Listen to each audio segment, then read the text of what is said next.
"You're trespassing on shared water." The shout ripped through the fog like corroded metal tearing apart, sending the heron's eye protected for decades, lifting violently into the gray sky. Margot stood rigid at the edge of my boundary, gripping a rolled site map as if it were a weapon, her expression frantic and self-righteous. She didn't notice her designer heels sinking deeper into unstable shoreline muck. In her mind, she was forcing out a powerless old man. What she had actually done was step into a problem that had been quietly waiting for half a century. I'm glad you're here with me on HOA.tail.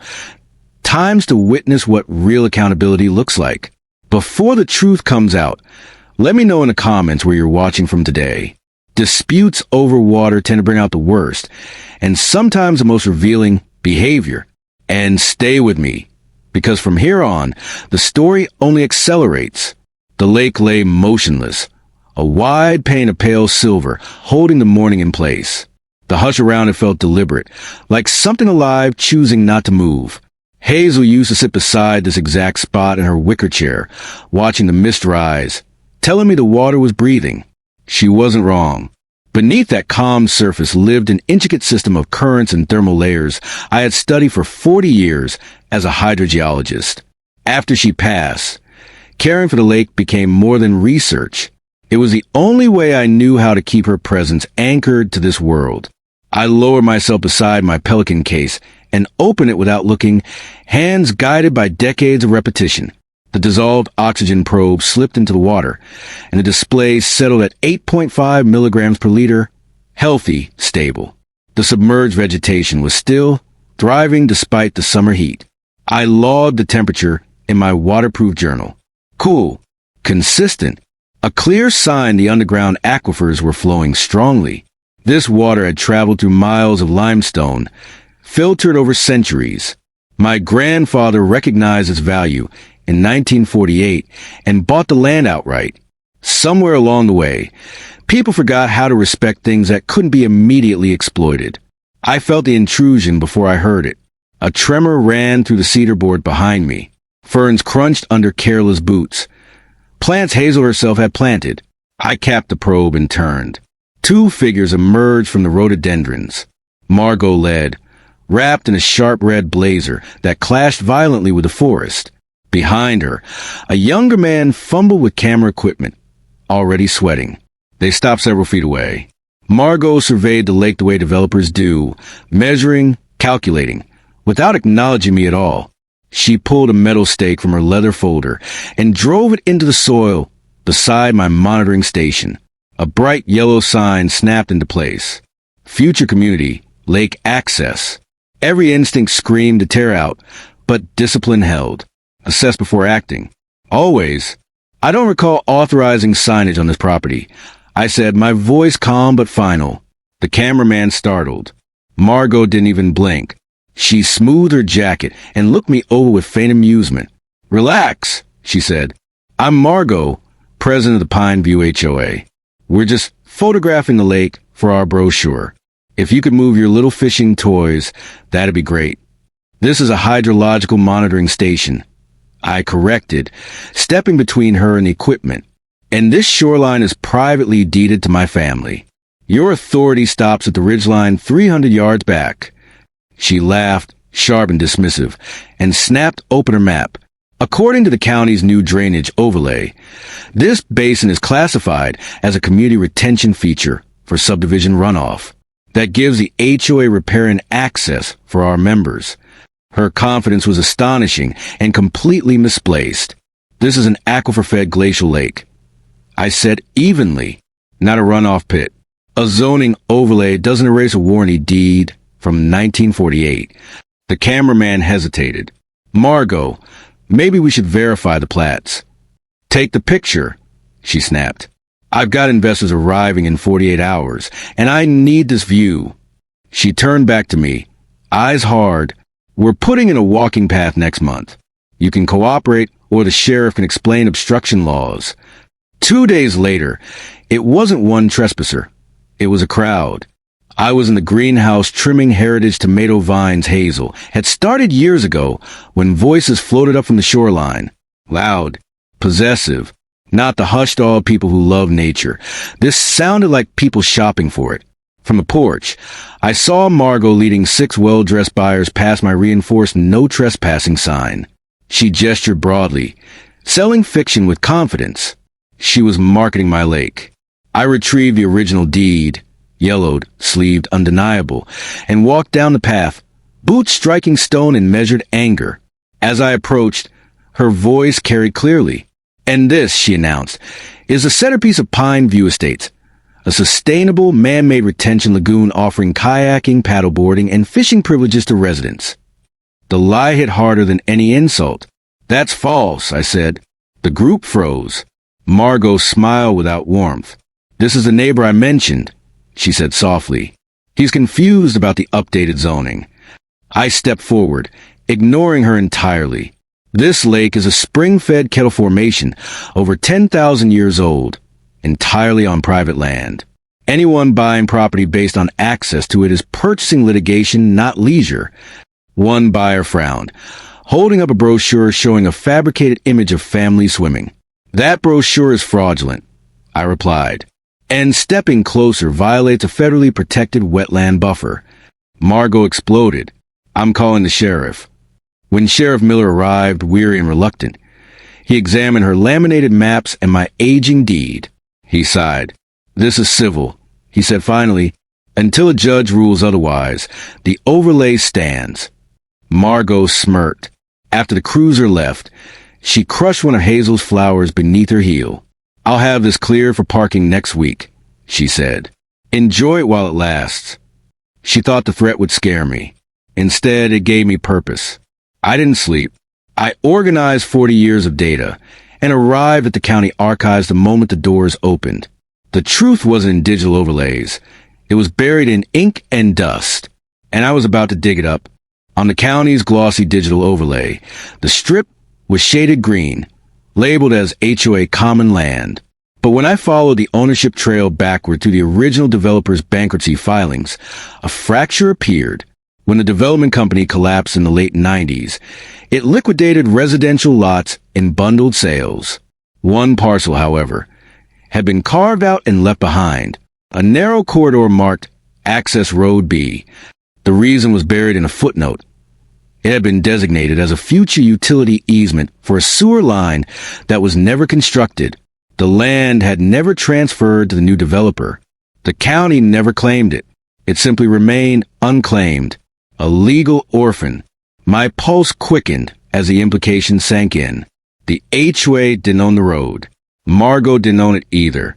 For over 20 years, residents had been driving across land that technically belonged to a company that no longer existed. Then came the final blow. Because no one owned it, no one had paid taxes on it.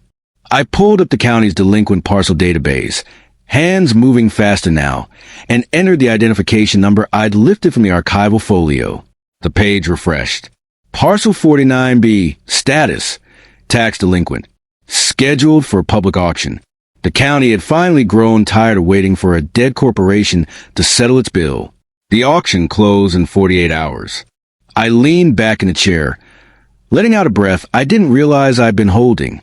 A thin, cold smile crept across my face for the first time in months. Margot's entire sales pitch, every promise of lake access, depended on a road she didn't own, leading to water she had no legal right to touch. But I wasn't finished. If she was careless with public claims, I wonder how fragile her private empire really was. I ran a search on Margot herself, specifically the model home and sales office perched on a ridge above my land. The system hesitated, then delivered the truth like a gift. She was drowning, 3 mortgages stacked on the property, 6 months behind on the primary note. Everything she owned was leverage against future lot sales. She wasn't powerful. She was desperate, gambling on pre-sales to stay solvent. I printed everything. The copier's steady rhythm sounded like marching boots. In my hands, I now held proof of 3 things. The lake was private, the access road was unowned and headed for auction, and Margot herself was financially cornered. She wasn't defending a community. She was clawing to stay out of bankruptcy court.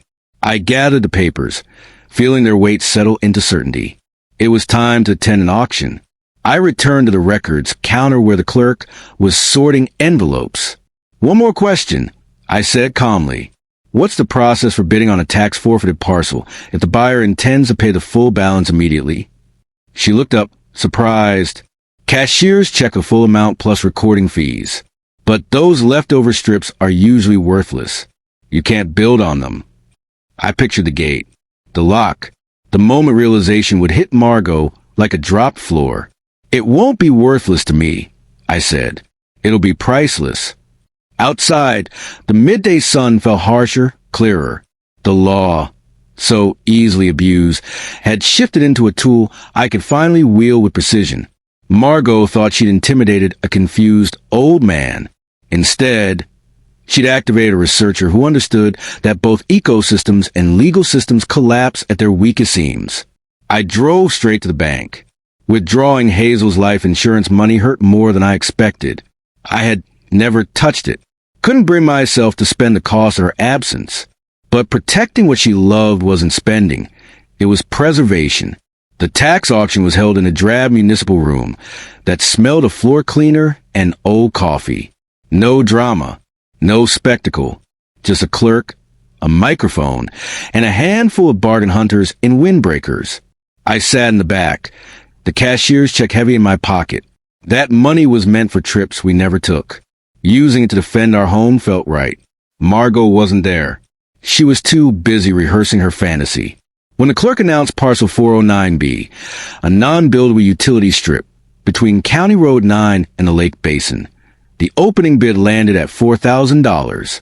A man in a stained baseball cap raised his hand lazily. I waited. Then I stood. 10,000.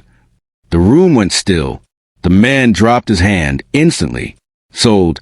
The clerk said, stamping the form. Just like that, the artery feeding Margot's entire development belonged to me. I stayed longer. One more item mattered. Margot had missed property taxes on her own sales center for 2 years. The county was auctioning the tax lien. I bought it outright, no competition. I wasn't just her neighbor anymore. I was her creditor. By sunset, every document was filed, digitized, and sealed. I called Big Jim, a contractor I trusted for decades. "I need a commercial fence across a private access road," I said. "Concrete footings. Security wire. Finished before morning." He hesitated. "That's fast. Is it clean?" "I have the deed and a fresh survey," I replied. "Double rate. We'll be there by dark." I passed Margot's development on the way home. Banners flapped. Champagne crates were unloading. She stood directing staff, oblivious of the fact that the road beneath her plans no longer belonged to her.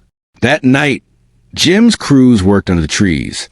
Sparks flickered like fireflies as steel posts went into the earth. The fence rose quietly, deliberately. Across the ridge, Margot celebrated. I rested my hand on Hazel's urn.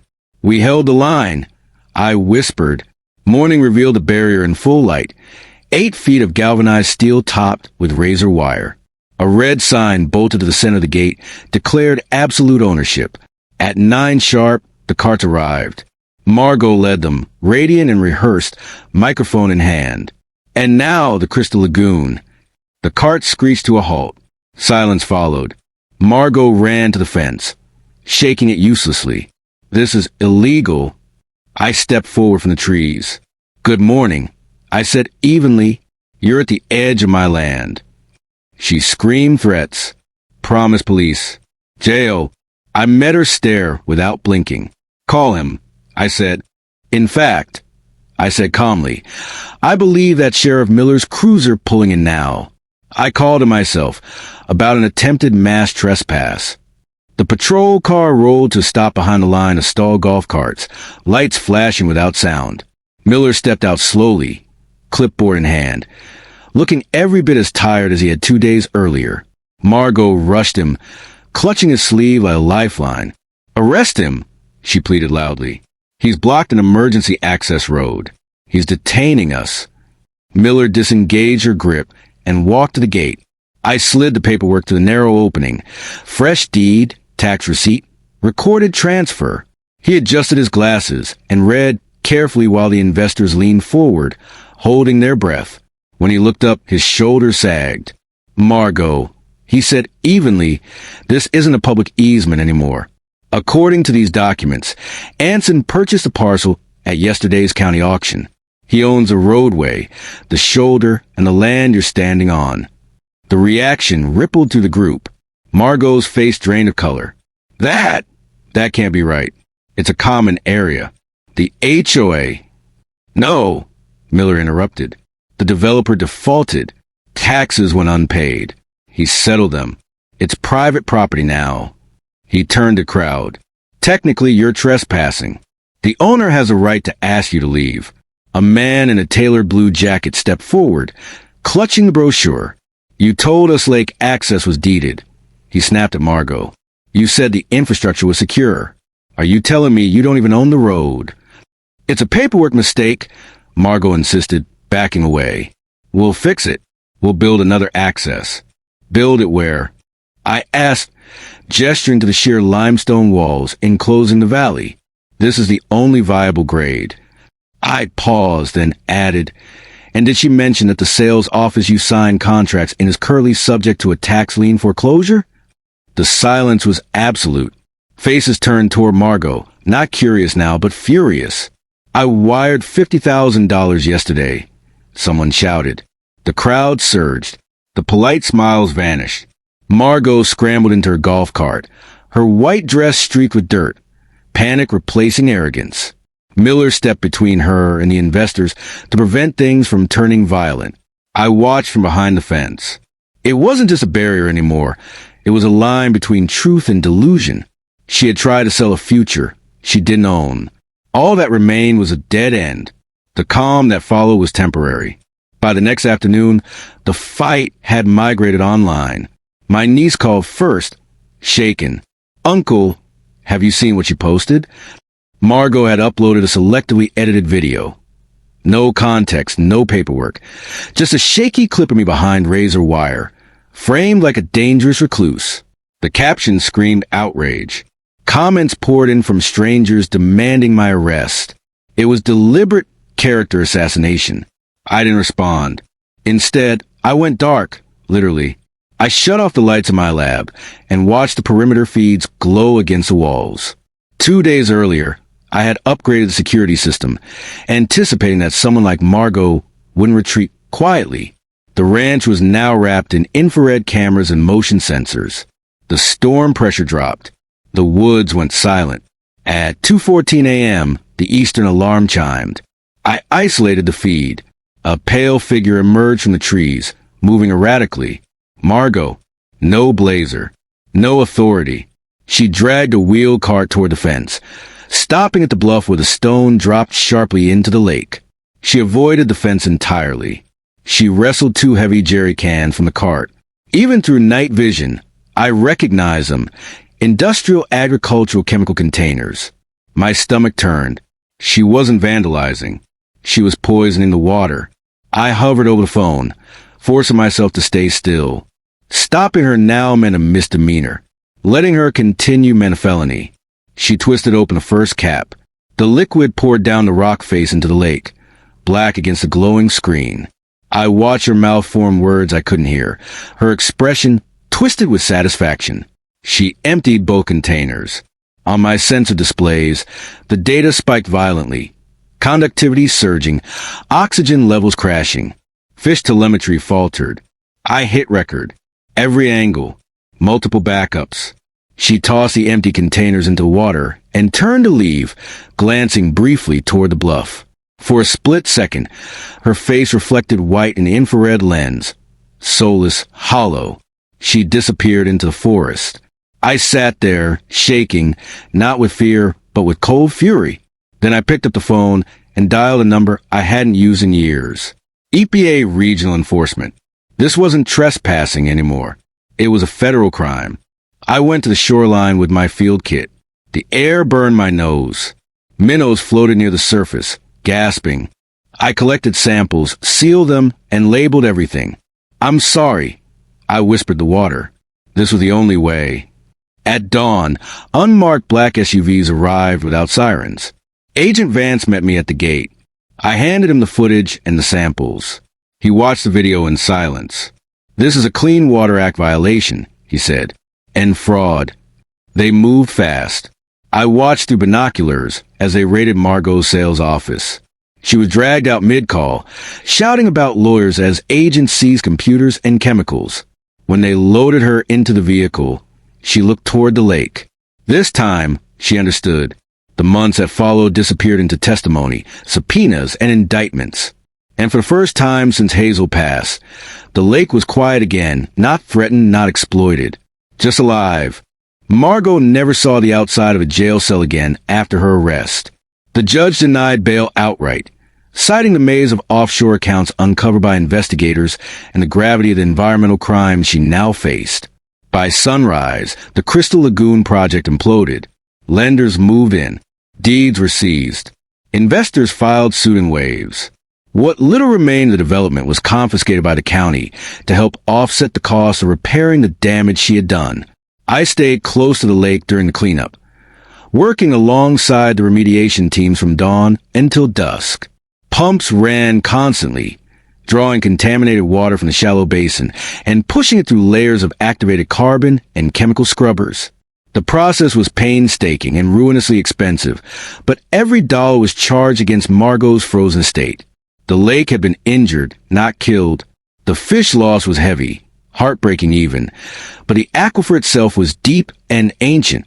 We had intervened just in time. The water would recover. Margot would not.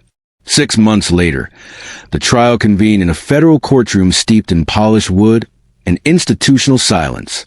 I sat in the front row, not as a plaintiff seeking damages, but as the prosecution's primary expert witness. Margot occupied the defense table, barely recognizable. The tailored confidence was gone, replaced by lifeless eyes and a dull gray prison uniform.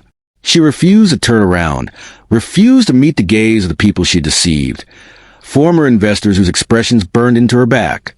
The prosecutor, a seasoned specialist in environmental crime, dismantled the case piece by piece.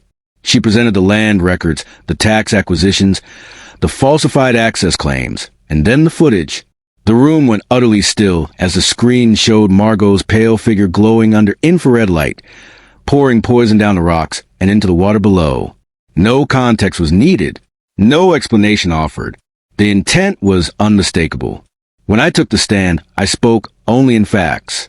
I explained toxicity thresholds, chemical persistence, oxygen depletion, and the fragility of benthic ecosystems.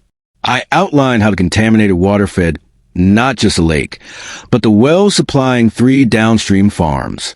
The jury, 12 ordinary people, watched Margot as if seeing her for the first time. The defense tried to recast her as overwhelmed, pressured, desperate. That narrative collapsed under the weight of fraudulent documents, staged brochures, and the deliberate, recorded act of poisoning. Deliberations lasted less than 3 hours. The verdict was unanimous. Guilty on every count. Wire fraud, bank fraud, aggravated environmental destruction, witness intimidation, and more. Each charge read aloud like a closing bell. Sentencing followed 2 weeks later. Judge Reynolds, a man with little patience for polished excuses, leaned forward as the courtroom held its breath. "You did more than steal money," he said. "You attempted to destroy a living system for personal gain. You showed contempt for the law, for your community, and for the natural world."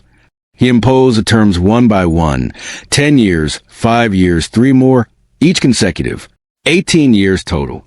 No parole. $2 million in restitution, plus full reimbursement to her victims. Margot said nothing. She didn't shout. She didn't threaten. She simply folded inward as if something essential had finally collapsed. When the marshals lifted her from the chair, she scanned the room once, searching for sympathy. There was none. Outside the courthouse, sunlight felt almost unreal. Sheriff Miller waited on the steps, cigarette glowing between his fingers. He nodded once, a quiet acknowledgement of mutual respect. 18 years, he muttered. "Didn't expect that." "She poisoned the well," I said, pulling on my hat. "That used to cost more than freedom." I walked to my truck lighter than I had been in months. The law had done what force never could. It had removed the rot without destroying the body. All that remained was to go home. The lake took 3 full seasons to fully cleanse itself. Recovery came slowly, on nature's timetable. A year after the courthouse doors closed on Margot's ambition, I stood again at the end of the cedar dock. The warning sign still hung on the fence, faded now by sun and weather, but the wire no longer felt defensive. It was simply a boundary, respected at last. The silence that morning was alive. Cattails whispered. Bass broke the surface in lazy arcs. The water lay clear and reflective, sky and earth blending so seamlessly it was hard to tell where one ended. I lowered the probe into the depths. The reading stabilized quickly. Perfect oxygen levels, balanced pH, no trace contaminants. I logged the numbers and felt a weight I hadn't recognized finally lift from my chest. The wound had healed. Nearly all of the restitution money had gone into that recovery. Engineers worked through nights, pumps humming softly as carbon filters stripped the water molecule by molecule. It wasn't an easy victory. Dead turtles had washed ashore early on. The chemical smell lingered longer than I liked. Each loss felt personal. But life returned. First insects, then frogs, then the great blue herons reclaiming their nests in the dead cypress. Across the ridge, the failed development had been auctioned off cheaply. The new owners were a young couple seeking quiet, not status. They introduced themselves politely, asked about native plants, and never once asked for access to the lake. They understood the fence. I passed the dogwood Margot once threatened to destroy. It bloomed fiercely now. Hazel's garden flourished nearby, stubborn and alive. I sat on the porch swing and looked out over the land I had protected. It wasn't wealth. It wasn't prestige. It was memory. Inside, I brewed tea, 2 mugs out of habit. I carried one down to the water and poured it gently into the lake. "It's safe," I said aloud. "You can rest." A breeze crossed the surface, rippling the reflection. Just physics. Still, it felt like an answer. The anger that had driven me for a year finally dissolved, leaving behind a deep, earned calm. Margot was gone, contained, irrelevant. An invasive force removed, so the system could breathe again. Her sentence would outlast headlines. Trees would grow taller. Water would cycle endlessly through stone. The land would forget her name. I skipped the smooth limestone rock across the surface, once, twice, 3 times, until the ripples faded into stillness. No trace remained. That was the victory. I was older, alone, surrounded by memories, but not lonely. I had the water. I had the trees. And for the first time since Hazel died, I felt worthy of the peace I stood in. The world beyond the fence would keep chasing noise and profit. But here, time moved like groundwater, slow, deep, and patient. I turned toward the house without looking back. The war was over. The water was clear. And the gate was closed. At HOA, Teo, Times, we believe that true justice isn't just about winning in court, but about preserving the quiet places that make us human. At HOA, Teo, Times, we don't just tell stories, we let the chaos speak for itself.